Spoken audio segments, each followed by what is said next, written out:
আমাকে যখন টর্চার করছে তখন আমার মাকে ফোন দিয়েছে, আমার মাকে ফোন দিয়ে শুনিয়েছে যে দেখো তোমার ছেলেকে কীভাবে টর্চার করছে। হাত পা ধরে বলতেছি অন্য শিক্ষকদের আপনারা রাস্তায় নেমে যান। ওনাদের আগে যদি গায়ে গুলি পড়তো কয়েকজন, অনেক ছাত্রছাত্রী বেঁচে যেত। পদত্যাগ করতে দিয়েছে, আপনি পদত্যাগ করে আরেকটা চাকরি নেন। এইসব ড্রামাটিক কথাবার্তা কিসের জন্য? পদত্যাগ করলে করবেন, সমস্যা কি? নৈতিক অবক্ষয়ের সময় যে নীরব থাকে তার জন্য জাহান্নামের সবচেয়ে অন্ধকার জায়গাটা তাদের জন্য। জামাত শিবির হলেই তারা হচ্ছে সন্ত্রাসী, এরকম একটা ন্যারেটিভ বিল্ড করা চেষ্টা করে। তো 6বার হিট করার পর আমি যখন অজ্ঞান হয়ে যাচ্ছিলাম, তখন আবার দাঁড় করে আবারও 2-4বার হিট করলো। এখনো যেই দলটা এই কাজটা করেছে সেই দলটা কিভাবে রাজনীতিতে আবার আসতে পারে রিসেন্টলি, এটা আই ডোন্ট নো।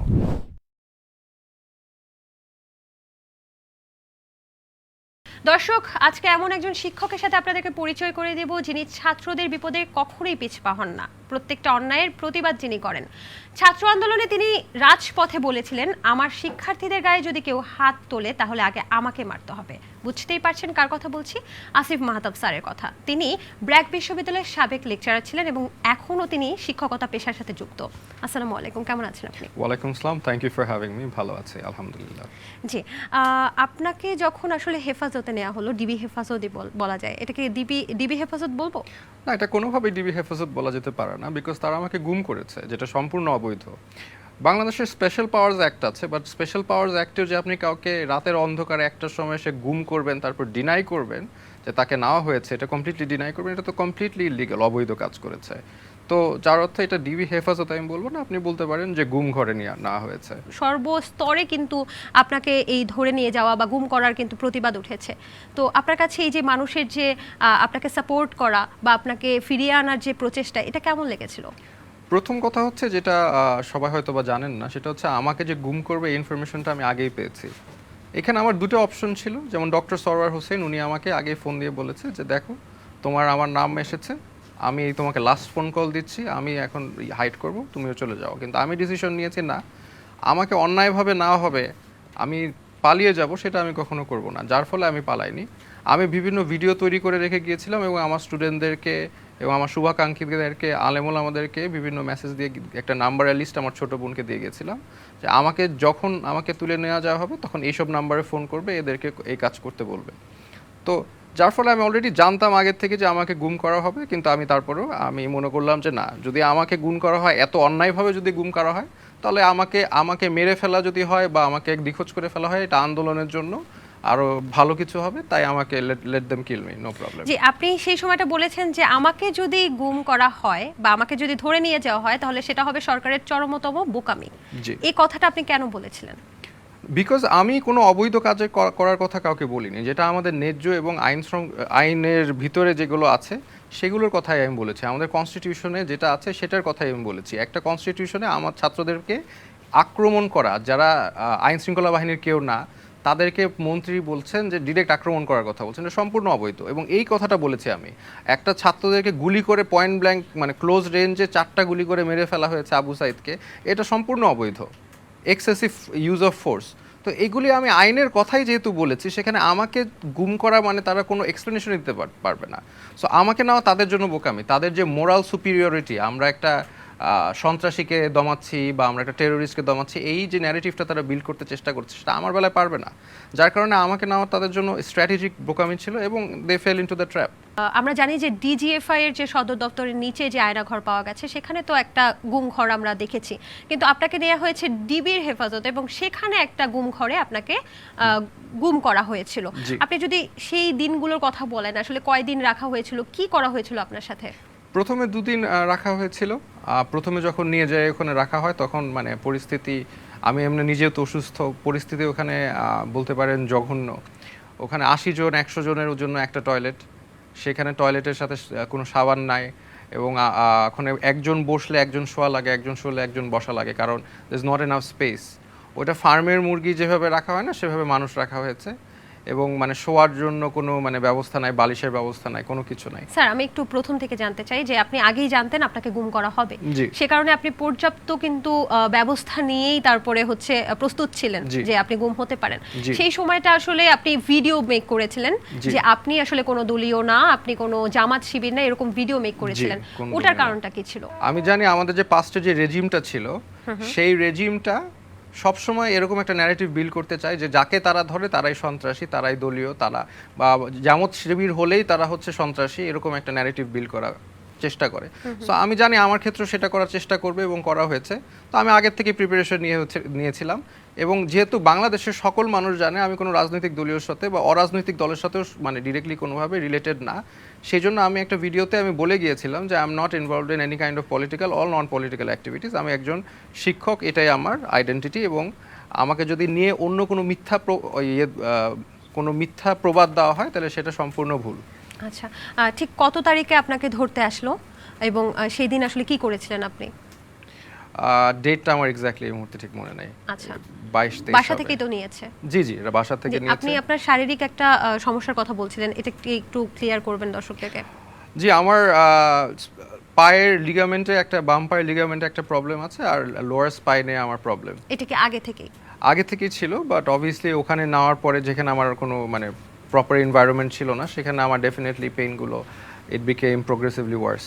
আচ্ছা, যেদিন আপনাকে ধরতে আসলো সেদিন আসলে বাসায় কে কে ছিল, কিভাবে নিয়ে গেল আপনাকে? কি চোখ বাঁধে, আমরা তো অনেক জায়গায় শুনেছি চোখ বেঁধে নিয়ে যাওয়া, বা সেই সময় আপনাকে কি এলিগেশনস তারা দিচ্ছিল একটু যদি বলতেন। না, প্রথমে আমাকে যখন নিয়ে গিয়েছে তখন আমার বাসায় বাবা মা, আমার ছোট বোন ছিল।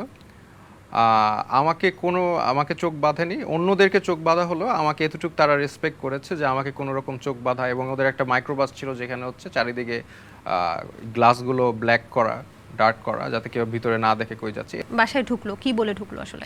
বাসায় তারা ঢুকলো, ফার্স্ট অফ অল আমি শুয়েছিলাম, আমি অলরেডি আমার স্টুডেন্টদেরকে মেসেজে বলছিলাম যে this is something that can happen, এগুলি হলে you know what to do. তারপর রাত 1টার সময় যখন বেল আসলো তখন আমি মনে করলাম যে আমার মনে হয় সময় এসেছে, কিন্তু আমি যখন বাইর হই, যখন দেখি দরজায় দেখি, তখন দেখি আমার সিকিউরিটি গার্ড। বাট ঘুমের মধ্যে আসলে আমার এত কিছু চিন্তা করিনি, সিকিউরিটি গার্ড দেখে দরজা খুললাম, ডাকতে যে কি হয়েছে, সাথে সাথে ধাক্কা দিয়ে 10-15 জন ঢুকে গেল। তারা কি সাদা পোশাকধারী ছিল? না, মানে তারা আর্মার্ড, ফুল আর্মার্ড, সব মানে আর্মার, বডি আর্মার পরা ছিল সবই একদম। আপনি আপনার বোনকে ঘুম থেকে উঠালেন এবং আনুমানিক তখন রাত কয়টা বাজে? রাত 1টায়। অনেক রাত, আমরা যতটুকু বুঝতে পারছি। ঠিক তখন আপনার বোনের সাথে আপনার কনভারসেশনটা কি ছিল? আমি ওকে চুল টানলাম, সে উঠে আমার দিকে তাকালো, আমি বললাম যে দে আর হিয়ার। তো বললো কে? আমি বললাম ইউ নো হু। তো তখন ও বললো যে পুলিশ। আমি বললাম you know what to do. এই 3টা সেন্টেন্সই কথা হয়েছে। তার মানে আপনার বোনের সাথে আগেই কথা হয়ে আসছিল? না, সব মানে মোটামুটি তাকে বলা হয়েছে কি করতে হবে, কোথায় যেতে হবে, কাকে ফোন দিতে হবে, কোন লয়ারের কাছে যেতে হবে, সব একটা প্রিপারেশন ছিল। তারপর আপনি গাড়িতে মোটামুটি বুঝে গেলেন যে আপনি ছাত্রদের উস্কিয়ে দিচ্ছেন, এই এলিগেশনস দিয়ে আপনাকে ধরে নিয়ে যাওয়া হচ্ছে। ঠিক কোথায় আপনাকে, কোন কার্যালয়ে নিয়ে রাখলো এবং কোথাকার কোন ঘরে আপনাকে নিয়ে গেল আসলে প্রথমে? ডিবি অফিসে নিয়ে গেল। ডিবি অফিসে নিয়ে তার আন্ডারগ্রাউন্ডের যে ছিল, যেখানে তাদের সবাইকে নিয়ে রাখছিল, ওখানে আমাকে রেখেছে। এটা আন্ডারগ্রাউন্ডে? এটা মোটামুটি আন্ডারগ্রাউন্ডে, জি। এটা একটু যদি বর্ণনা দিতেন। আপনি বললেন যে খুব ছোট জায়গা যেখানে হচ্ছে মানুষের বসবাসের অনুপযুক্ত, কিন্তু সেই আন্ডারগ্রাউন্ডটা আসলে কি অন্ধকার, নাকি ওখানে অনেক শব্দ কিনা? না না না, ওখানে বেসিক্যালি হ্যাঁ শব্দ মানে বলতে কি, ওখানে টোটালটাই হচ্ছে একটা 3টা রুমের মতো আছে। সেখানে ছোট ছোট 3টা রুম, এবং টোটালি ওখানে সবসময় সাউন্ড হতে থাকে। এক্সস্ট ফ্যান আছে বিশাল বড় একটা, ওখানে এই এক্সস্ট ফ্যানের কারণে প্রচুর সাউন্ড হয় অল টাইম, এবং হাই অনেক লাইট সব, তার মানে আপনি ঘুমাতে পারবেন না আসলে, ওখানে সবসময় সাউন্ড এবং সবসময় হাই ইন্টেন্সিটি লাইট থাকবে, এই অবস্থা। আর আমি তো বললামই, আপনি কেউ বসলে কেউ শুতে পারে, কেউ শুলে কেউ বসতে পারে। আমি যে এশিয়ান ইউনিভার্সিটির একজন টিচারকে ধরে নিয়ে আসছে, তো উনি আসলে কখনো শুতে আমি দেখি না, উনি সবসময় বসেই ছিল, কারণ উনি শোয়ার স্পেসই পাননি। আমি জানি যে প্রথম দিনই আপনাকে আসলে মারধর করা হয়েছিল, এটা কি সত্যি?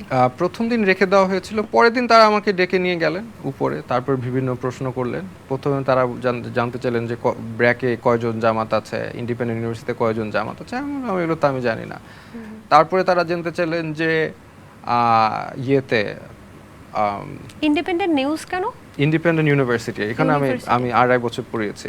আচ্ছা, তো ওখানে কয়জন জামাতের সদস্য আছে, এগুলো যখন আমি বলতে পারিনি, তখন তারা আসলে জিজ্ঞেস করলো যে বিসিএস পরীক্ষা দিয়ে কোটায় ঢুকার পদ্ধতিটা কি। তো আমি আসলে মেন্টালি ওইভাবে তো আসলে স্টেবল ছিলাম না এগুলোর প্রশ্নের উত্তর দেওয়া আমার মনেও ছিল না, আমি বললাম আমি আসলে বলতে পারবো না। তো এরপরে তারা আমার মুখে হিট করা শুরু করলো। তো 6বার হিট করার পর আমি যখন মানে অজ্ঞান হয়ে যাচ্ছিলাম, তখন আবার দাঁড় করে আবারও 2-4 বার হিট করলো। তো এই পর্যন্তই তারা আমাকে হিট করে এবং তারপর আবার প্রশ্ন করে বিভিন্ন বিষয়ে যে আমরা তো কোটা আসে, এই কোটায় যারা যায় তারাও তো মেধাবী, এইসব কথাবার্তা বলে। এবং তারা আমাকে প্রশ্ন করে আপনি যাওয়ার আগে যে স্ট্যাটাসটা দিয়ে গেলেন এটা কিসের জন্য দিলেন, যে আমি বললাম যে আমি যদি গুম হই তাহলে কি এই উম্মা কি এক নাকি এই উম্মা বিভক্ত, তো এই স্ট্যাটাসটা তো আমি দিয়ে গেলাম, এটা নিয়েও তারা আমাকে অনেক প্রশ্ন করছে। আমি আবার ওয়েব স্ট্যাটাসে লিখেছিলাম যে রাজাকার এই স্ট্যাটাসটা দেখেও বলবে উস্কানি, তো এটা তো এই স্ট্যাটাসটা তো আমি দিই আমার গুম হওয়ার 4 ঘন্টা আগে। ওই দিনের ঘটনাগুলো তো অবশ্যই শুনবো, তার আগে একটা প্রশ্ন আমার মনে, এবং আমি জানি দর্শকদের মনে ওই প্রশ্নটা আছে, যে আপনাকে যখন পরবর্তীতে বের করা হলো তখন আপনি যখন দেখলেন যে এটা কি পরবর্তী ঘটনা কিনা আমি জানি না, আপনি আমাকে একটু ক্লিয়ার করবেন আমি যদি ভুল হয়ে থাকে, তখন সাংবাদিকদের সামনে আপনি যখন প্রেস দেখতে পেলেন তখন আপনি এক আঙ্গুল উঠালেন, ওটা দিয়ে আসলে আপনি কি বুঝাতে চেয়েছিলেন, কি মেসেজ দিতে চেয়েছিলেন? প্রথমত ওটা আমার জন্য একটা বিশাল বড় রিস্ক ছিল, কারণ আমি জানি এর আগের দিন আমাকে মারা হয়েছে। আমি মনে করেছিলাম এইটা যদি করি আমি ভাইরাল হয়ে যাব এবং আমাকে আরো হয়তো বা অমানবিক নির্যাতন করবে, কারণ আমি দেখছি আমার আশেপাশে মানুষকে কিভাবে নির্যাতন করছে। এটা কি ধরার পরের দিনের ঘটনা? মানে আমাকে ধরার পরের দিন তো একদিন আমাকে রাখা হলো, তারপরের দিন আমাকে মারা হলো, তারপরে আমাকে ইয়ে করা হলো, পাচার করা হলো ইয়েতে, কোর্টে। তো তখন I had a choice to make, আমি একটা কিছু করব কি করব না, করলে আমি জানি আমাকে আরো টর্চার করতে পারে, but I am like you know what, দেশের জন্য মানুষের জন্য করতে হবে। আমি এক আঙ্গুল তুলে বুঝালাম যে এক আল্লাহ, এক রসুল, এক উম্মা, এবং আমাদের এক মানে সবার এক থাকতে হবে, এখানে বিভক্ত হওয়ার কোনো স্কোপ নাই। আমাদের বিভিন্ন সময় বিভিন্ন বিষয় নিয়ে আমরা ডিভাইডেড থাকি, বাট অ্যাটলিস্ট আমরা যারা মুসলিম তারা যাতে এক থাকি, এই জন্য এটা আমি দেখেছি শাহাদাতের এক আঙ্গুল। আমরা ওই ঘটনায় ছিলাম যে আপনাকে 6 দিন কিন্তু খুব কম সময় না, প্রত্যেকটা সেকেন্ড যদি আমি হিসাব করি, প্রত্যেকটা মুহূর্ত হিসাব করি, মরে যাওয়ার প্রত্যেকটা সময় কিন্তু একটা পসিবিলিটি ছিল যে আমাকে কি হবে, একটু পরে হয়তো মারা হবে। আমি জানি যে আমরা বলি যে অল্প শোকে কাতর, অধিক শোকে পাথর। তো ওই সময়টা আমি আপনার একটা ভিডিওর মাধ্যমে জেনেছি যে ওই সময়টা আপনাদেরকে যে মারা হতো, বিভিন্ন এলিগেশনস দেয়া হতো, ওগুলো নিয়ে আপনারা হাসাহাসি করতেন যেন নিজেকে একটু এনার্জাইজ করা যায়, আরো বেশি শক্তিশালী মানসিক শক্তিটা ধরে রাখা যায়। আপনি যদি ওই দিনের ঘটনাগুলো আমাদেরকে আরেকটু বিস্তারিত বলতেন। না, ইনিশিয়ালি আমি সাইকোলজিক্যালি আমি নিজেও দেখছি যে আমি আসলে সাইকোলজিক্যালি খুবই ব্রেকডাউন করছি, স্ট্রেসড আছি, ফিজিক্যাল পেইন সব কিছু নিয়ে। তো তারপরে আমি আসলে আমার একটা মুভির কথা মনে হলো, অনেক পুরানো মুভি, এটা হচ্ছে ব্রিজ অন দ্য রিভার খাওয়াই বা কিছু একটা। তো ওইখানে কর্নেল একজন ছিল, তো তিনি আর কি জাপানিজরা যখন তাকে তার এবং তার আর্মিকে ধরে নিয়ে আসে, তো সে তখন দায়িত্ব নেয় যে তার আর্মির যে সোলজারগুলো যাতে কখনো মানে ডিমোরালাইজ না হয়, মানে ভেঙে না পড়ে। তো সে সবসময় মোটিভেট করতো সবাইকে। তো এই মুভির থেকে মোটিভেশন নিয়ে আমি ওই দায়িত্বটা নিয়ে নিলাম নিজের উপরে, যে আর যাই হোক আমি সবসময় মোটিভেট করব মানুষকে এবং আমি সবসময় হাইলি মোরালাইজ থাকবো। তো তারপরে যেটা শুরু করলাম যে যেটাই বলে মার খেয়ে যে আসে, তাই অনেকে কান্নাকাটি করে, অনেকে চুপ হয়ে এক জায়গায় বসে থাকে, আর সব বিষয় নিয়ে আমরা হাসাহাসি করছি। তো যেমন অনেক কিছু হাসাহাসির কি অভাব আছে, একজনকে লাঠি দিয়ে পিটাবে, টর্চার করবে, তো তাকে জিজ্ঞেস করেছে হচ্ছে যে আপনি বলেন তো কোন লাঠি দিয়ে আপনাকে মারবো, আপনি কোন লাঠিটা পছন্দ। তো উনি বললো যে আপনার সুবিধার্থে যেটা ব্যবহার করবেন সেটাই তো সেটা আপনি ব্যবহার করবেন। তো এটা নিয়ে আমরা হাসলাম যে সে হচ্ছে সিলেক্ট করতে দিয়েছে যে কোন লাঠি দিয়ে সে মার খাবে। তো এগুলো নয় আমরা হাসাহাসি করলাম, কিছু করার নেই, অল্টারনেটিভ। স্যার আমার আসলে গুজবাম্প হচ্ছে, আমি জাস্ট ভিজুয়ালাইজ করছি, দর্শক আপনারা হয়তো বুঝতে পারছেন যে একটা মানুষকে নির্যাতন করা হবে এবং সেখানে বলা হচ্ছে যে আপনাকে কোন লাঠিটা দিয়ে নির্যাতন করব আপনার ডিসাইড করতে হবে। কতটা বিভৎস এই কথাটা আপনি যখন বলছেন, আপনারা সেগুলো নিয়ে হাসাহাসি করছেন। No other alternative. আমি এখানে যদি হাসাহাসি না করতাম তাহলে এরা সবাই তো মেন্টালি ব্রেকডাউন করতো। তো আলটিমেটলি একটা পর্যায়ে আমরা যেহেতু দেখেছি মোটিভেট করে ফেলছি, একটা পর্যায়ে আমাদের সাথে দেখা করতে দেয়নি, নিয়ে যাওয়ার পরে কন্টিনিউয়াস টর্চার,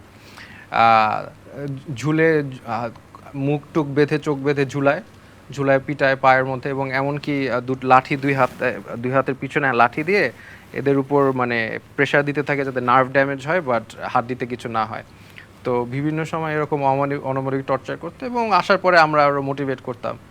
যেমন আমি ওই এক্সাম্পলটা দিয়েছি, একটা মাদ্রাসার স্টুডেন্টকে বলছে যে তুমি মাদ্রাসার স্টুডেন্ট দেখে মারছি না, এমনিই মারছি।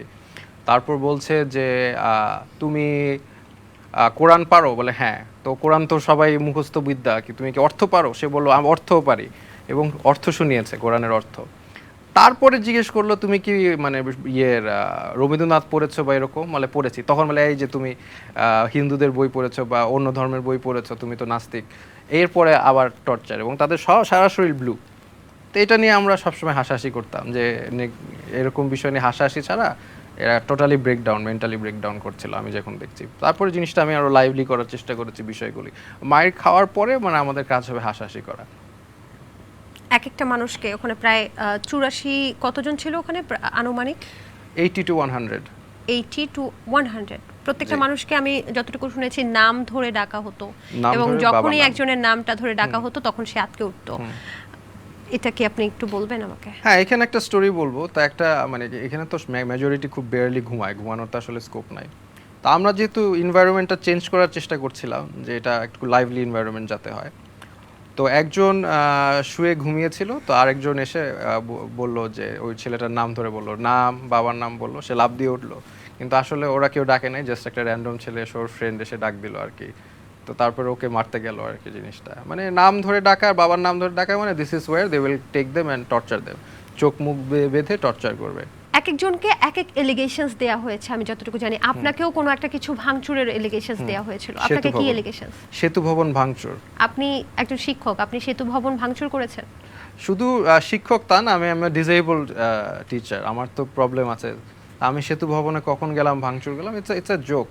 এবং এইসব কাজের জন্যই তাদের ফলটা হয়েছে। তারা একটা যদি এতটুকুও বলতো যে উস্কানি দিয়েছে, একটা রিজনেবল মামলাও দিত গুম না করে, তাহলেও মানুষ একসেপ্ট করে নিত। এমনকি ওখানে যে জাজ যখন আমাকে হাত করা নিয়ে জাজ রেখেছে, জাজ কিন্তু আমাকে বলেছে যে আমাকে ওনাকে বসতে দেন। তো জাজও দেখা যাচ্ছে যে মন থেকে আসলে এই ধরনের জিনিস সাপোর্ট করছে না। আমি খুব সম্ভবত যদি ভুল না করে থাকি, আপনার বাবা মা আসলে খোঁজ নিতে গিয়েছিল জি। ডিবির অফিসে, এবং সেখান থেকে জানানো হয়েছিল যে আসিফ মাহতাব স্যারকে আমরা ধরে আনি নাই। জি এটা কি ট্রু? জি জি, এটা তো ভিডিওতেই আছে, এবং আপনারা যারা বিভিন্ন মিডিয়া যারা তারা কভার করেছে যে তারা একদম ডিরেক্ট ডিনাই করেছে। ডিনাই করেছে, কিন্তু জি। তারপরে তো আবার প্রেসের সামনে দেখতেই পাচ্ছি যে আপনাকে ধরে নিয়ে যাচ্ছে, তাহলে ডিনাইটা করলো কেন? ডিনাই করার এটার একটা জিনিস হচ্ছে যে তারা যখন টর্চার করে, তো তারা প্রথমে গুম করে ইচ্ছা মতো টর্চার করে, মানে অমানবিক যত টর্চার করা যায়। তারপরে যখন কোর্টে নিয়ে যায় রিমান্ডের আগে, মেজরিটির জন্য তারা যেটা ইনফরমেশন দেয়, আমরা আসলে গুম করিনি, কেউ একজন করেছে, আমরা উদ্ধার করেছি, উদ্ধার করার সময় আমরা এই অবস্থায় পেয়েছি, টর্চার্ড অবস্থায়। তো এটা হচ্ছে তাদের একটা ন্যারেটিভ, মানে লিগ্যাল লুপহোল। এটা কি আপনার ক্ষেত্রেও বলা হয়েছে? এটা আমার ক্ষেত্রে, সবার ক্ষেত্রে মেজরিটি। কিন্তু রিমান্ডে মারে হচ্ছে যাদেরকে তাদের মানে স্পেসিফিক ক্ষোভ আছে বা যাদের অতটুকু পাওয়ার বা ইনফ্লুয়েন্স নাই, তাদেরকে রিমান্ডে মেইনলি মারে। বাট যাদেরকে হচ্ছে একটু হাই প্রোফাইল তাদেরকে এইভাবে গুম করে নেয়, তারপর বলে আমরা জানি না, আমরা উদ্ধার করেছি, পেয়েছি, এই জায়গায় ওই জায়গায় পেয়েছি, বাট আমরা তাকে হিট করি নাই। একজনকে পানি খাওয়ানোর অপরাধেও আমি যতটুকু আপনার জি, ভিডিও জি, থেকে, জি, জি। উনি কে ছিলেন? উনি উনি কে ছিলেন আমি এক্স্যাক্টলি মনে পড়ছে না। ওনার ওয়াইফ হচ্ছে নার্সিং করে। মানে উনি ছাত্রদেরকে পানি খাইয়েছিলেন, জি, জি। এটাই তার অপরাধ ছিল? জি জি, এটা তার অপরাধ ছিল। আচ্ছা। ওনাকে অনেক মারা হয়েছে। আপনি তাকে সম্ভবত একটা প্রশ্ন করেছিলেন যে জি, জি। আপনি এই যে এত এত মার খেলেন, জি। এত ভয়ঙ্কর অত্যাচারের মধ্য দিয়ে গেলেন, আপনি কি বের হয়ে আবার ছাত্রদেরকে পানি খাওয়াবেন? জি, তার জি, জি। উত্তরটা কি ছিল? না, ওনাকে এমনভাবে মারা হয়েছে আমি যেটা দেখলাম, উনি কিন্তু যে এখান থেকে এখানে পানি নিবে সেটাও উনি পারতো না, হেল্প করা লাগতো। তো উনি বেসিক্যালি শুয়েছিল, তো তখন আমি বললাম যে উনি ডিসক্রাইব করেছে যে আমাকে এইভাবে মারা হয়েছে, এবং উনি আমাকে বললো যে আমাকে মেরে আনার সময় আপনার ব্যাপারে বলছিল যে আপনি অনেক ট্যালেন্টেড এসে। তারপরে উনি আসলে শুয়েছিল, শোয়ার থেকে উঠতে পারতেছে না, তো উনি পানি খাওয়ানোর জন্য তাকে এত মারা হয়েছে। তাই আমি বললাম যে পানি খাওয়ানোর জন্য, ছাত্রদেরকে পানি খাওয়ানোর জন্য মারা হয়েছে, এত মার খেয়েছেন, আপনি কি আবার করবেন, ছাত্রদেরকে আবার পানি খাওয়াবেন? তো উনি শুয়ে আমাকে বলেন, জি স্যার, ইনশাল্লাহ আবার খাওয়াবো। আমি বললাম that is the answer I am looking for. আমরা আবার করব, আমরা বেরোয়ার সাথে সাথে আবার করব, আমরা কোনো অপরাধ করি নাই, আমরা লিগ্যাল কাজ করেছি এবং আমরা আবার করব। ছাত্রদের পানি খাওয়ানো কোনো অপরাধ হতে পারে না। ওই গুম ঘরে, তথাকথিত গুম ঘরে কি নূরের সাথে, নূর সাহেবের সাথে আপনার দেখা হয়েছিল? জি জি জি, একবার। ভিপি নূরের কথা বলছেন? জি জি, ভিপি নূরের সাথে আচ্ছা, একবার ওনার দেখা সাথে আপনার হয়েছে। কনভারসেশন গুলো কি ছিল? Short conversation. ওনাকে আমাদের সাথে জাস্ট 1 ঘন্টার জন্য রাখা হয়েছে। ওখানে যে ওর সাথে দেখা হলো, এবং ওকে বললাম যে কি অবস্থা, বললো আমাকে অনেক মেরেছে স্যার, অনেক মেরেছে, প্রচুর মেরেছে। দেখালো যে আমিও দেখলাম তার হাতটা নীল হয়ে আছে ওই সময়, তাকে যথেষ্ট পরিমাণ টর্চার করা হয়েছে। এবং আরেকটা জিনিস অ্যাড করি যে অনেকে ইলেকট্রিক শক দিয়েও টর্চার করা হয়েছে। আচ্ছা, আপনি একজন সাবেক মন্ত্রীর ছেলের কথা বলছেন। জি জি। আপনি কি তার নাম প্রকাশ করতে চাচ্ছেন না? না না, ওনার পারমিশন ছাড়া নাম প্রকাশ করব না, কিন্তু ওনার ভিডিও ভাইরাল হয়েছিল। ওনার মা বেসিক্যালি ওনাকে পিছনে ধাক্কা দিয়ে বলছে মাথা নিচু না, হাত উপরে। তো তো ওই ওই যে সানিয়াদ ভাই উনি উনি আমার সাথে ছিল এবং উনি আসলে খুব ভালো মানুষ এবং আমাকে সবসময় হেল্প করার চেষ্টা করতো। বাট ওনাকে এই যে ঝুলিয়ে পিটানো হতো বিভিন্ন সময় এবং উনি আমাকে একবার বলল যে আমাকে যখন টর্চার করছে তখন আমার মাকে ফোন দিয়েছে, আমার মাকে ফোন দিয়ে শুনিয়েছে যে দেখো তোমার ছেলেকে কীভাবে টর্চার করছে, কিছু বলে নাই, জাস্ট ফোনটা অন রেখেছে ওনার মা যাতে শুনে যে টর্চার করছে তাকে। তো উনিও আমার মতো অসুস্থ, তারপরে ওনাকে টর্চার করছে। তো উনি স্ট্রং থাকার চেষ্টা করেছে, বাট অনেক সময় উনি মানে ভেঙে পড়েছিল। একবার আমি যখন ঘুমিয়েছিলাম তখন সে দেখলাম যে কাঁদতেছে, বাংলাদেশ বাংলাদেশ বলে কান্নাকাটি শুরু করে দিয়েছে। তা আমরাও মজা করতাম, এটা নিয়ে হচ্ছে মজা করার চেষ্টা করতাম যে উনি বলতো যে আমার মা যে 2টা সেকেন্ডের জন্য আমার হাতটা তুলাই দিল এই জন্য যে আমাকে কি পরিমাণ টর্চার করলো। আমি বললাম হ্যাঁ, এই 2টা সেকেন্ডের জন্য আপনি তো সেই রকম টর্চার হলেন। তো এবং সবচেয়ে মানে স্ট্র্যাটেজি হচ্ছে ওনার মাকে নাকি শুনিয়েছে, শুনিয়ে এখন ওনার মার কথা চিন্তা করেন, তার ছেলে গুম এবং তার ছেলেকে ফোন দিয়ে শোনাচ্ছে যে তার ছেলে কীভাবে টর্চার করা হচ্ছে, ঝুলিয়ে চোখ চোখ বেঁধে ঝুলিয়ে টর্চার পিটানো হচ্ছে। তাও আবার তার যদি ফল্ট থাকতো, তার বাবা মন্ত্রী, এটা কি তার ফল্ট? তার সাবেক বিএনপি মেম্বার, এটা কি তার ফল্ট? একটা জিনিস আমাদের অ্যাড করতে হবে যে আমরা মডার্ন, আমি অ্যাডভান্স ইন্টারোগেশনের বইটই আমি পড়েছি ইন্টারোগেশন, এবং আমরা জানি যে torture is a ineffective method of finding the truth. এটা হচ্ছে অ্যাজ আ ম্যাটার, এটা ইন্টারন্যাশনালি রেকগনাইজ যে টর্চার করে কাউকে সত্য কথা বলানো যায় না। বিভিন্ন পদ্ধতি আছে, ইন্টারোগেশন পদ্ধতি আছে, প্রশ্ন পদ্ধতি আছে, প্রশ্ন দিয়ে বোঝা যায় সে সত্য কথা বলছে কিনা, তার যে ডিসক্রিপশন ঘটনার সেগুলো দিয়ে বের করা যায়। তো এইগুলো ইন্টারোগেশন টেকনিক আছে। বাট টর্চার করে মানুষকে যদি কিছু স্বীকারোক্তি করান সেটা যে সত্য, এটা কমপ্লিটলি রং। সো তারা আসলে এটা সত্য বের করার মোটিভেশন আমার মনে হয় তাদের ছিল না। আপনাদের মধ্যে যে 100 জন ছিল তাদের মধ্যে কি কোনো আন্ডার এজ ছিল বা কিশোর বয়সী ছিল কিনা? ওই যে একটা আপনারা তো একজন চিনেন 17 বছর যে ছেলেটাকে নিয়ে নেওয়া হয়েছিল, একটা ছেলেকে 17 বছরের, মিডিয়াতে এসেছিল যে এত কম বয়সে 17 বছরের ছেলেকে কেন, যে সাকিব আল হাসানের টি-শার্ট পরেছিল যে ভাইরাল হলো, আমি সেটা এক্স্যাক্টলি জানি না বিকজ আমি তো তখন ঘুমছিলাম। বাট আই নো যে একজন 17 বছর ছেলেকে হচ্ছে নিয়ে আসা হয়েছে, ওর সাথে মিট হয়েছে, ওকেও মারা হয়েছে। আর এছাড়াও আবারও 14 বছর কয়েকজন ছেলেকে আনা হয়েছিল, আবার তাদেরকে ছেড়ে দেওয়া হয়েছিল, তাদেরকে টর্চার করা হয়নি। সাবেক সরকার কিছু কথা বলেছিল যে রাজাকার বলে আখ্যা দেয়া বা এই বিষয়গুলো, এই শব্দগুলোর কারণে কি তাদের এই ছাত্র আন্দোলনটা গণ অভ্যুত্থানের রূপ নিয়েছে? আপনার কি মনে হয়? না না, এগুলো তো তারও আগের ঘটনা, আমি তখন বিয়ে ছিলাম না। প্রত্যেকটা কাজই তারা ভুল করছিল, কেন জানি তাদের হয়তো বা ইন্টেলেকচুয়াল যে ব্যাকআপটা ছিল ওটা হয়তো বা নেই। যেমন ছাত্রলীগকে বলা হয়েছে স্টুডেন্টদেরকে আক্রমণ করা, এটা তো কোনো মন্ত্রী কোনোদিন করতে পারে না, এটা তো মানে ইম্পসিবল, একটা ইনস্যানিটি একটা, এটা করেছে। তারপরেও তারা অ্যাপোলোজাইজ আসলে ভাবে করেনি, তারপরে রাজাকার ডাকলো। তো প্রত্যেকটা কাজ তারা ভুল করছিল। বাট দেখা যাচ্ছে গণ অভ্যুত্থানটা কখন হলো, যখন আমাদের মতো লোকজনকে ধরা শুরু করলো, যারা আসলে কোনো কিছু করে নাই, যারা সাপোর্ট করেছে, স্ট্যাটাস দিয়েছে, এই ধরনের লোককে যখন গুম করা শুরু করলো, তখন এরপর থেকে গণ অভ্যুত্থানের জিনিসটা রূপ নিল, এক দফায় চলে গেল। আপনি ঠিক কবে মুক্তি পেলেন তারপর? এক্স্যাক্টলি তো মনে নেই, খুব সম্ভবত 7 তারিখের, অগস্টের 7 তারিখে এরকম টাইমে হবে। আপনি কি চিন্তা করেছিলেন যে ওই অবস্থা থেকে বেঁচে ফিরবেন? না না, আমি কি হবে আমার কোনো মানে ইয়েই ছিল না, মানে আমি জানতাম না আমার কি হবে। আমি আমার ফি সাবিনিল্লাহ আল্লাহর উপর ছেড়ে দিয়েছি এবং আমার যা হবে সেটা তো হবে। আমি তো মানে এই অবস্থায় যদি আমি মারা যাই তাহলে তো ভালোই। এবং আমি এই জিনিসটা আমি ইন্সপায়ার করার জন্য যারা কান্নাকাটি করছিল ওই গুম অবস্থায়, তাদেরকে কথা এটাই বলেছিলাম যে আল্লাহ, আপনারা এখানে টর্চার হলে আপনার গুনাহ মাফ হচ্ছে, তো এটা আপনার জন্য ভালো, নাকি আপনি যদি ভালো থাকতেন এবং জাহান্নামে যেতেন ওইটা আপনার জন্য ভালো? এই যারা নির্যাতিত তাদের দোয়া আল্লাহ কবুল করে, তাদের গুনাহ আল্লাহ মাফ করে। তো আপনি এটা একটা অপরচুনিটি হিসেবে নেন, আপনারা টর্চার হচ্ছেন, আপনাদের গুনাহ মাফ হচ্ছে এবং ইনশাল্লাহ আপনারা এই উসিলায় বেহেশতেও চলে যেতে পারেন। আচ্ছা, আপনি যখন মুক্তি পেলেন আপনার মা বাবার সাথে নিশ্চয়ই দেখা হয়েছে, আপনার বোনটার সাথে দেখা হয়েছে, সেই মুহূর্তটা আসলে জানতে চাচ্ছিলাম। আমি যতটুকু জানি যে তারা খুব বেশি টেনশনে ছিল এবং আমরা বিভিন্ন গণমাধ্যমে দেখেছি তাদেরকে বিভিন্ন জায়গায় ঘুরতে, যে আসলে আমার ছেলেটা কোথায় গেল বলতে হবে, যদি ডিবি হেফাজতে না নিয়ে যাওয়া হয় তাহলে আমার ছেলেটা আসলে কোথায়। তো এই যে তাদের এই শঙ্কা, এই যে তাদের এই আশঙ্কা, এত চিন্তা, এর মধ্যে যখন ছেলেকে ফেরত পেল তখন তাদের আসলে অনুভূতিটা কি ছিল, তাদের কি বলা ছিল? না, আমার মা বাবার সাথে ফার্স্ট তো দেখা হয় আমি যখন কোর্টে সেকেন্ড টাইম নিয়ে যায়, 6 দিন পরে যখন রিমান্ডের পরে যখন আবার নিয়ে যায়, তখন আমাকে ছাড়া দেওয়ার একটা চেষ্টা করা হয়েছিল। তখন 6 দিন রিমান্ডের পরে তখন তাদের সাথে প্রথম দেখা হয়, তখন তো তারা দেখলাম যে মা বাবা অনেক খুব মানে মেন্টালি ব্রেকডাউন। তো তাদেরকে মানে মোটিভেট করার জন্য আমি আবারও জোকস করলাম। আমার মাকে যখন ফার্স্ট দেখলাম তখন আমি বললাম যে আম্মু, আমি আসলে এই রিমান্ডে থাকার পর আমার একটা রিয়েলাইজেশন আসছে যে তোমার সাথে বাসায় থাকার থেকে এখানে বেটার। এটা বলে জোকস করলাম যাতে সে মানে জিনিসটা মনে করে না যে আমি অনেক কষ্টে ছিলাম, এটা যাতে ফিল না করে। তো এই জন্য জোকস করলাম। বাট এরকম আসলে জিনিসটা লাইট করার চেষ্টা করেছি আমি সবসময়, যাতে তারা মানে মেন্টালি তারা আহত না হয়, মনে না করে যে আমি খুব কষ্টে আছি এরকম। ওই গুম ঘরে যারা ছিল তারা নাকি সবাই জেলে যেতে চাইতো, ওটা জি, নাকি জি, তাদের জি, জন্য জি, জি। বেহেশত ছিল। কেন? জি, জি। মানে মানুষ কি জেলে যেতে চায়? হ্যাঁ, ওরা ওখানে যে মানে জেলের ডেফিনিশনই হচ্ছে বেহেশত। ওখানে মানুষ গল্প করে জেলের ডিসক্রিপশন দেয় যে এটা বেহেশতের ডিসক্রিপশন দিচ্ছে আর কি, যে ওইখানে এরকম রাতে যে কোনো টাইমে ডাক দিতে পারে। ফর এক্সাম্পল, আপনি ঘুমিয়ে আছেন রাত 2টায়, আপনাকে ডাক দিয়ে যে টর্চার করলো।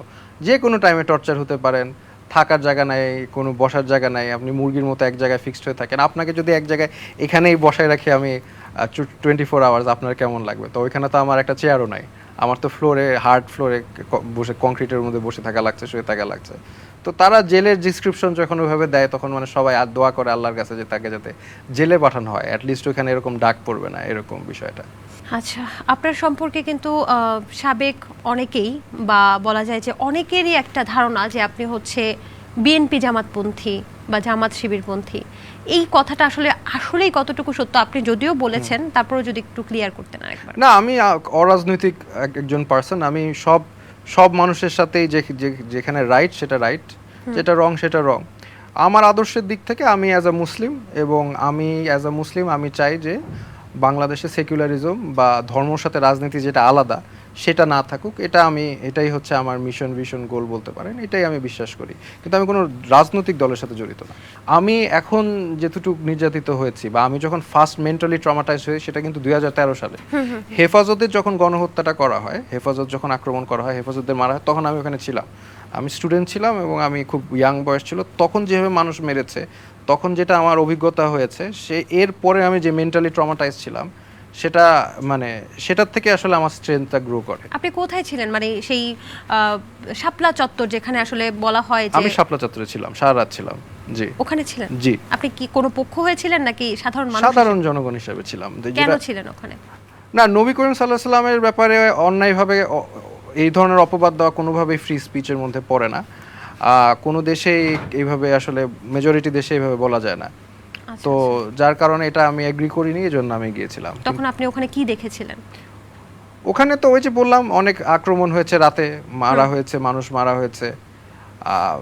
ওইটা অবশ্য আর একটা ডিফারেন্ট ট্যানজেন্ট, বাট ওইটার থেকে আমি বেসিক্যালি স্ট্রেংথ পাই। আর যেই একটা রাজনৈতিক দল এই কাজটা করেছে, যেভাবে আক্রমণ করেছে হেফাজতের 2013 সালে, তারপরে এখন যে পরিমাণ মানুষ মেরেছে, এখনও যেগুলো ছেলে নারী ভুঁড়ি আমি দেখে আসলাম, পেটের ভিতরে নারী ভুঁড়ি বের হয়ে আছে, চোখ নাই, অন্ধ।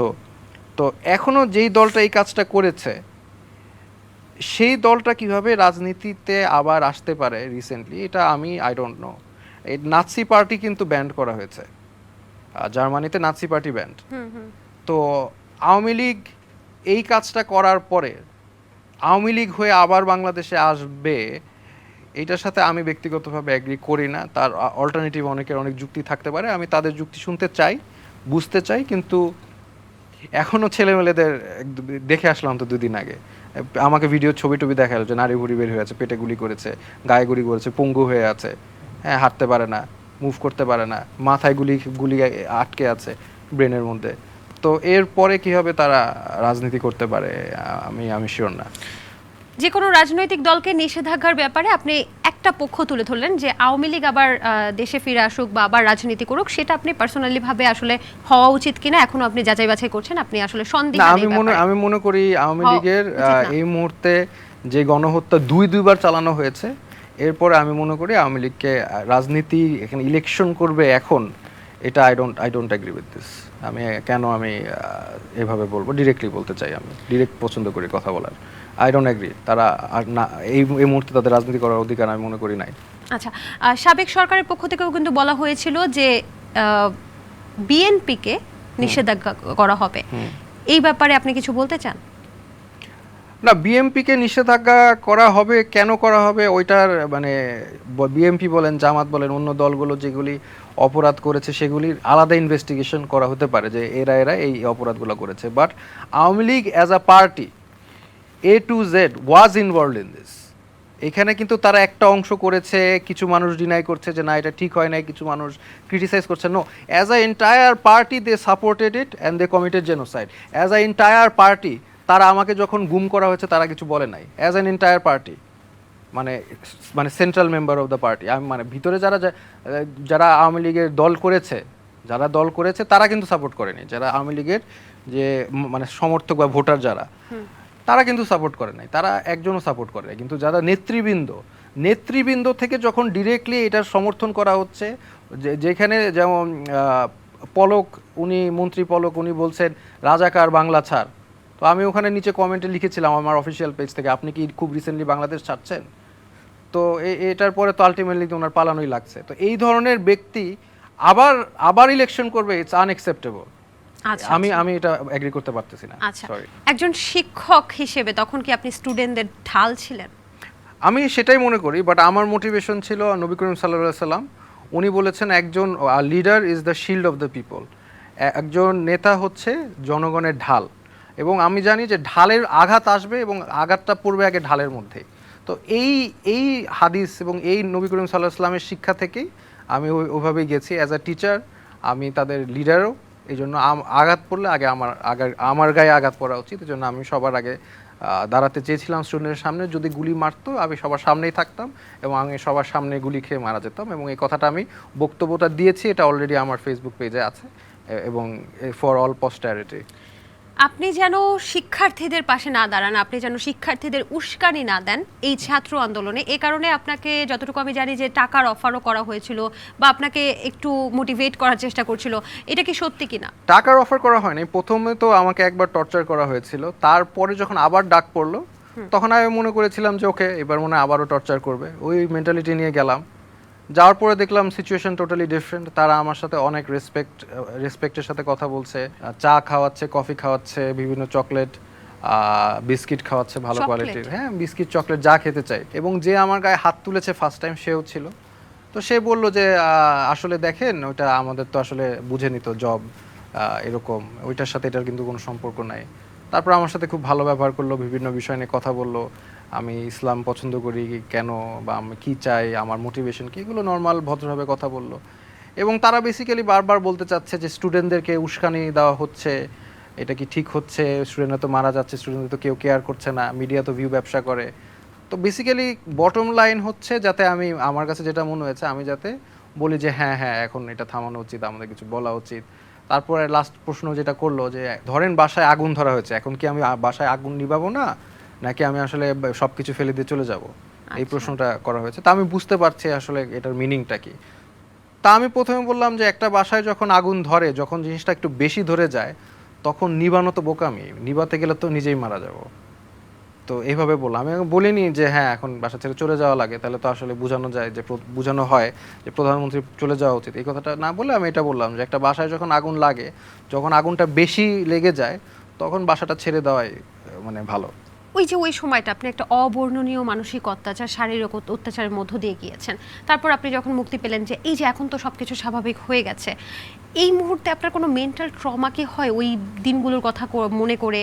বা আপনার বোন, আমি জানি যে ভাই বোনের মধ্যে একটা খুব চমৎকার সম্পর্ক থাকে, মা বাবা তো আছেই, আপনার বোনের সাথে যে আপনার স্মৃতিগুলো বা আপনাদের যে খুনসুটিগুলো, এগুলো কি ওখানে থাকা অবস্থায় একটা মানসিক ট্রমা আপনাকে দেয়নি? না, প্রথম কথা হচ্ছে যে এখন পরিস্থিতি স্বাভাবিক আমি এটা বলবো না। প্রতিনিয়ত নতুন একটা কিছু হচ্ছে, নতুন ইস্যু আসছে, যেটা নিয়ে আমার এখনো ডিল করা লাগছে বিভিন্নভাবে, পলিটিক্যালি নন পলিটিক্যালি। আমি ওগুলো নিয়ে টোটালি বিজি। পলিটিক্যালি বলতে আপনি কি কোনো পলিটিক্যাল দল হয়ে কাজ করছেন? দল করলেই যে পলিটিক্সের সাথে ইনভলভ তা কিন্তু না। আপনি পুরো ছাত্র আন্দোলনে দল নাই, তাই না? সেটাও তো একটা পলিটিক্যাল একটা মুভ। তো আমি আমার জায়গা থেকে পলিটিক্যালি যেগুলি নতুন নতুন প্রবলেম আসছে সেগুলি নিয়ে আমি কাজ করছি, সেটার সলিউশন কি হতে পারে। যেমন একটা ক্ষুদ্র উদাহরণ হচ্ছে যে ইনক্লুসিভ সোসাইটি, এই যে কথাগুলি ব্যবহার করছে, যে ট্রান্সজেন্ডারিজম, এলজিবিটি কিউ তারা সেফ ফিল করছে না, এটা তো বাংলাদেশের ক্রিমিনাল অ্যাক্ট। তো তারা সেফ ফিল, ক্রিমিনালরা কেন আমরা সেফ ফিল করবে, সেটা তো করা উচিত না। বা ইনক্লুসিভ সোসাইটি বলতে বিদেশে কি বলে বা কি বোঝায়, তো এইসব নিয়ে যে এখন নতুন একটা ষড়যন্ত্র করার চেষ্টা করছে, সেটাকে আমরা প্রতিরোধ কীভাবে করতে পারি সেটা নিয়ে আমি বিভিন্ন জায়গায় দৌড়াদৌড়ি করছি, কথা বলছি, পলিটিক্যাল নন পলিটিক্যাল পার্টিদের সাথে কথা বলছি, রেমবো সোসাইটি, এইসব যেগুলো কথা হচ্ছে সেটা বোঝানোর চেষ্টা করছি। আমি আমার জায়গা থেকে ওইসব রেসপন্সিবিলিটি নিয়ে বিজি, এবং বন্যার্থীদের জন্য কাজ করছি আমি এখনো। সো দেশ আমি এখনো বলবো না স্টেবল, বিভিন্ন সময় মানুষ বিভিন্ন আন্দোলন, বিভিন্ন ডিমান্ড করছে, যেটা আমি পজিটিভলি নিচ্ছি না, বা আমি মনে করি না এখন ডিমান্ড করার টাইম। এই যে ক্ষুদ্র ক্ষুদ্র আন্দোলনগুলোকে আপনি সাপোর্ট করছেন না এখন এই পর্যায়ে, তাই তো? এই পর্যায়ে প্লাস আপনি যেটা ফিলোসফিক্যালি বুঝতে হবে আমার, আমি একটা ডিমান্ড যে করবো, এটা একটা ইন্ট্রিম গভর্নমেন্ট যে পলিসিটাই মেক করুক না কেন, যে এরপরে যদি ডেমোক্রেটিক্যালি ইলেক্টেড গভর্নমেন্ট আসে, যে জনগণের প্রতিনিধি আসে, তখন তো ইন্ট্রিম গভর্নমেন্টের যেগুলি পলিসি মেক করবে সেগুলি তো নাল অ্যান্ড ভয়েড হয়ে যাবে না।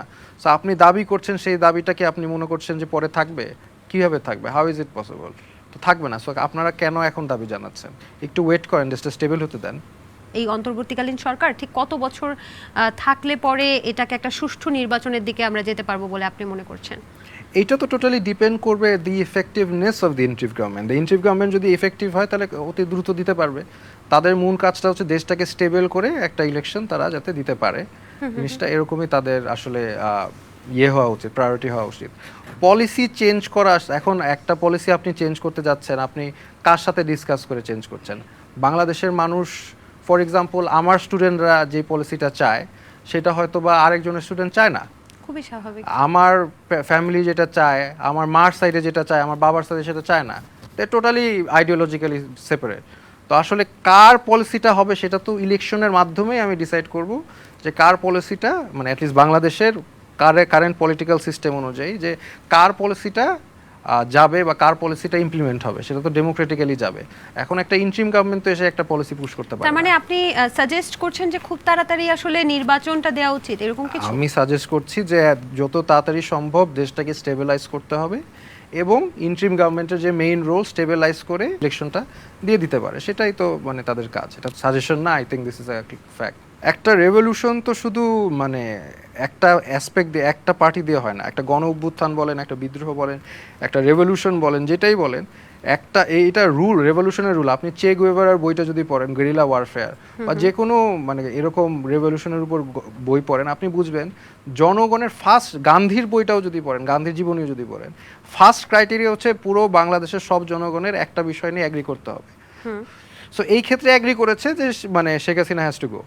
তো এখানে তো শুধু স্টুডেন্ট না, এই যে কয়েকদিন আগে একজন মা, 2 বাচ্চার মা আমার সাথে দেখা হলো, বললো যে স্যার আমি এই 3 দিন আমি রাস্তায় নেমে আমি আন্দোলন করেছি স্টুডেন্টদের সাথে। একজন মা বলেন, একজন রিক্সা চালক বলেন, যে বিদেশে যে রেমিটেন্স বিদ্রোহ করলো, রেমিটেন্স যে যারা যোদ্ধা ছিলেন, মানে ওদের যে ইয়েটা, যে রেমিটেন্স আমরা দিব না, তোমরা না খেয়ে মরে যাবা যদি এরকম করো, তো তাদের কন্ট্রিবিউশন আমরা কি ডিনাই করতে পারি?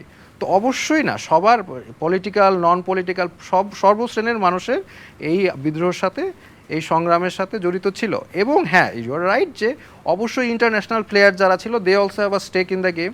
তো তাদের তো থাকবেই। তো এটা থাকার সাথে মানে এটা কীভাবে রেলেভেন্ট আমি জানি না, সবাই এটা থাকবে, এটা দুনিয়ার নিয়ম, রাজনীতির নিয়ম, ইন্টারন্যাশনাল পলিটিক্সের নিয়ম, এটাই থাকবে। যে দেশে যুদ্ধ অপরাধীদের বিচার হয়েছে, সে দেশে যে এই যে এতগুলো গণহত্যাই বলা হচ্ছে, যে এতগুলো মানুষ মারা গেল, সেই বিচার বা এই যে আমাদের ঋণের বোঝা, এই যে এত সব ঘুষ, দুর্নীতি, অপরাধ, এগুলোর কি এই দোষগুলোর বা এই অপরাধগুলোর কি বিচার হওয়া উচিত বলে আপনি মনে করছেন, এবং সেটা কি দ্রুততম সময়ের মধ্যে? না, এগুলোর বিচার তো হতেই হবে, বিচার হতে হবে, কিন্তু এগুলোর বিচার হতে হবে, কিন্তু আমাদের যে সাবেক প্রধানমন্ত্রী শেখ হাসিনা, উনি ওনার যে ইনভলভমেন্টগুলি ছিল ডিরেক্টলি, পিলখানা বলেন যেটাতে উনি ফেলিয়ার, আপনি 5ই মে হেফাজত বলেন, এবং এই ছাত্র আন্দোলনে যেটা বলেন, এগুলির জন্য তো ওনার অ্যান্সার করা উচিত না? আমাদের তো এটা একটা প্রায়োরিটি থাকা উচিত না? উনি দেশ থেকে হেলিকপ্টারে করে পালালেন কীভাবে? ওনাকে আমরা হেফাজতে রাখতে পারতাম না যতক্ষণ না পর্যন্ত আইন শৃঙ্খলা বাহিনী বা জাস্টিস সিস্টেম তাকে বিচার করবে, ততক্ষণ তো তাদেরকে হেফাজতে রাখার আমাদের কোনো ক্ষমতা ছিল না তখন? উনি বিদেশে যাবেন কেন? উনি আমাদের দেশের মানুষ, উনি দেশে থাকাটাই আমরা সবচেয়ে উত্তম মনে করি। আসিফ মাহতাব কি কোনো রাজনৈতিক দল বা রাজনৈতিক দলের হয়ে কাজ করবে বা রাজনীতি করার ইচ্ছা আছে কি? না, এই মুহূর্তে আমার কোনো রাজনীতি করার ইচ্ছা নেই। আমার এখন যেটা ইচ্ছা সেটা তো আমি আপনাকে বললামই। আমাদের যে ফিলোসফিক্যাল, ভবিষ্যতে কি করবে কিনা সেটা আসলে ভবিষ্যতেই দেখা যাবে। বাট এটা এই কি সময়ের মুহূর্তে দাবি নাকি? না না না না, এটা আদৌ পলিটিক্স, এখন পলিটিক্সের অফার তো আসছেই অলরেডি, অনেক দল থেকেই বলা হচ্ছে জয়েন করতে। আমি কিন্তু এখনো সব দলকেই না করে দিয়েছি। আমি শুধু জানতে চাচ্ছি ভবিষ্যতে করবে কি করবে না আসিফ মাহতাব, সেটা তো আমি মানে এই মুহূর্তে বলতে বলতে পারছি না। পারছেন না। আচ্ছা, সাবেক তথ্য ও সম্প্রচার প্রতিমন্ত্রী তিনি মোহাম্মদ এ আরাফাত বা মোহাম্মদ আলী আরাফাত, যে নামে আমরা চিনি না কেন, তিনি বলেছিলেন যে সেই সময়টা বলেছিলেন স্টুডেন্টরা মাদকাসক্ত হয়ে রাস্তায় নেমেছে। এই বিষয়ে কি আপনি কোনো মন্তব্য করতে চান? উনি কি খেয়ে কথাটা বলেছেন সেটা আমি শিওর না। এই যে শেয়ার বাজারের দুর্নীতি বা শেয়ার বাজারে অনেক দুর্নীতির কথা কিন্তু চলছে এবং সেইখানে একটা নাম চলে আসছে যে সালমান এফ রহমানের, তো এই বিষয়টা আপনি কিভাবে দেখছেন? শেয়ার বাজারে দুর্নীতি থেকে সালমান এফ রহমানের যে ডিরেক্টলি যে এই এই স্টুডেন্ট আন্দোলনের এগেনস্টে উনি গিয়েছেন, এটা থেকে আমি বেশি ভয়ঙ্কর এবং অপরাধ বলে মনে করি। আচ্ছা, শামীম ওসমান, ওনাকে নিয়েও কিন্তু অনেক কথা হচ্ছে এবং ছাত্র আন্দোলনে তিনি এবং তার পরিবার প্রায় বিপক্ষই ছিলেন, এমন কিন্তু অনেক ভিডিও প্রকাশ পেয়েছে। এ ব্যাপারে কি আপনি কিছু বলতে চান? না, উনি উনি এতদিন বলে এসেছেন খেলা হবে, আমরা এখন খেলতে চাই। এটা কি রাজনৈতিক খেলা? না, উনি তো বলেছেন সবসময় খেলা হবে। আচ্ছা, এখন উনি কই? এখন তো আমরা খেলতে প্রস্তুত। আয়নাঘর থেকে সদ্য মুক্তি পাওয়া একজন, তিনি হচ্ছেন ব্রিগেডিয়ার জেনারেল আজমি। তিনি সম্প্রতি একটা বিবৃতিতে বলেছেন যে তিনি হচ্ছে জাতীয় সঙ্গীতের পরিবর্তন চান এবং সংবিধানে পরিবর্তন চান। এই বিষয়টা কি আপনি মানে সাপোর্ট করছেন কি করছেন না একটু জানতে চাচ্ছি। না, এটা তো আসলে আমাদের অ্যাজ আ জনগণ আমাদের কোন ফিলোসফিতে আমরা থাকবো সেটার উপর নির্ভর করে। অ্যাজ আ ফিলোসফার বা অ্যাজ আ দার্শনিক, আমার ফিলোসফি যেটা আমি জনগণকে এক্সপ্লেন করতে চাই যে আমাদের সংবিধান পরিবর্তন করে আসলে কোরআন শরীফ রাখা উচিত। কোরআন শরীফ দ্য কনস্টিটিউশন অফ বাংলাদেশ, এটাতে আমি ব্যক্তিগতভাবে বিশ্বাস করি। কেন বিশ্বাস করি এটা আমি জনগণকে বুঝাতে চাই, এটার এক্সপ্লেনেশন দিতে চাই কোনো এক সময়।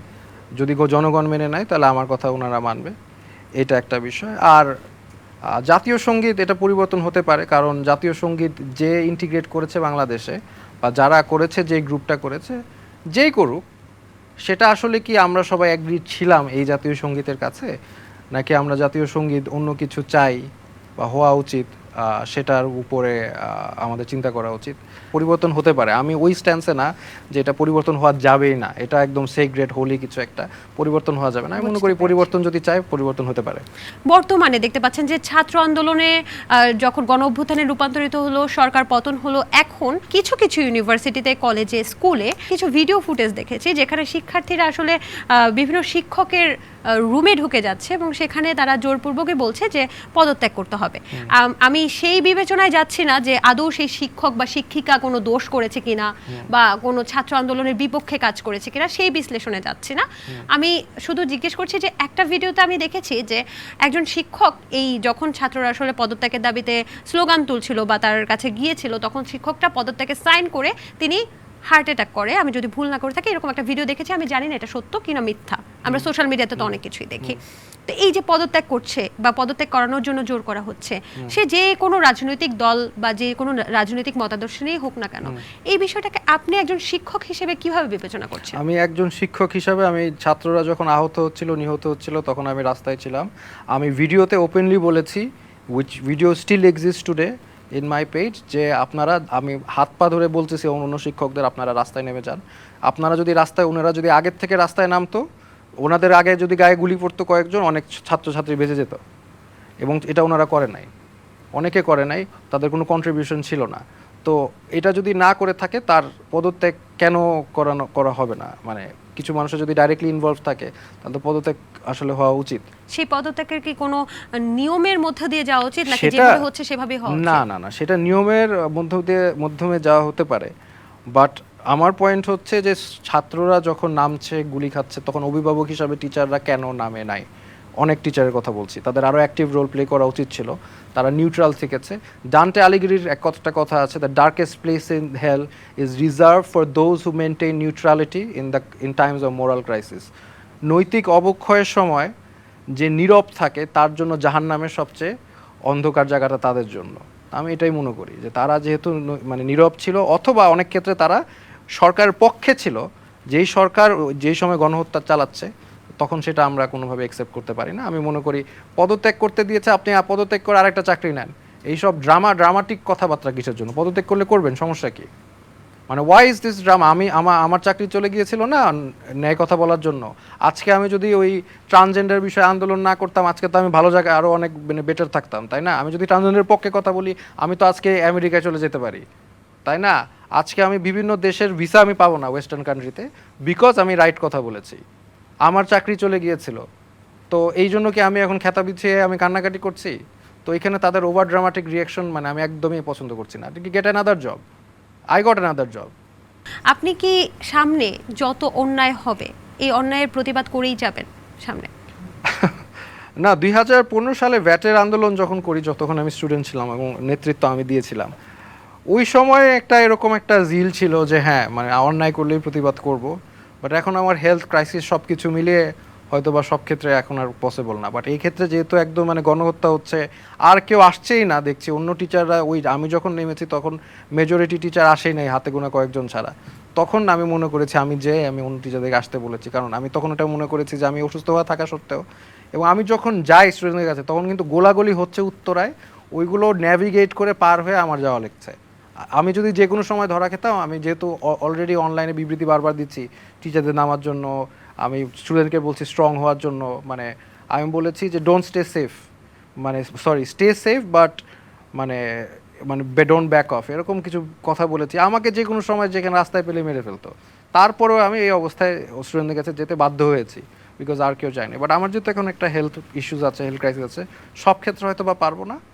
বাট আমি আমার জায়গা থেকে আমি চেষ্টা করছি অ্যাজ আ ফিলোসফার, আমি চাই যে আমার যে ফিলোসফিটা, যেটার আমার মেইন গোল সেটা হচ্ছে একটা কনস্টিটিউশন কখনো মানুষের তৈরি হলে এটা আওয়ামী লীগের সেকুলার কনস্টিটিউশন, আওয়ামী লীগ যা ইচ্ছা তাই আয়নাঘর সব কিছুই কনস্টিটিউশন ঢুকিয়ে দিতে পারে। বাট যেই কনস্টিটিউশনটা কোরআন, যেটা মেজরিটি মানুষ বিশ্বাস করে, যে যত গুণাগারই হোক না কেন আমরা সবাই কোরআনকে মানি, তো এই কনস্টিটিউশন থাকলে এই ধরনের টর্চার, যেটা টর্চার বলি বা অন্য কিছু বিভিন্ন জিনিস যেগুলো আছে, সেগুলি আমি মনে করি অনেকটাই লিমিটেশনের মধ্যে চলে আসবে, একটা ছকের মধ্যে চলে আসবে। আইন কি করতে পারবো কি করতে পারবো না, কি আইন বানানো যাবে যাবে না, ডিজিটাল অ্যাক্ট কি করা যাবে কি যাবে না, বাট এটা সম্ভব যদি আমরা কোরআনকে সংবিধান হিসাবে মানি, এবং এটাই আমি মনে করি এবং এটা নিয়ে আমি কাজ করতে চাই। দর্শক, এই ছিল দ্য টক রুমের আজকের আয়োজন। আমরা চেষ্টা করি সমসাময়িক নানান ঘটনা আপনাদের সামনে তুলে ধরার জন্য। আগামী পর্বে আবারও কোনো গেস্টকে নিয়ে কিন্তু আমরা হাজির হব। সে পর্যন্ত ভালো থাকুন, সুস্থ থাকুন এবং আমাদের সাথেই থাকুন।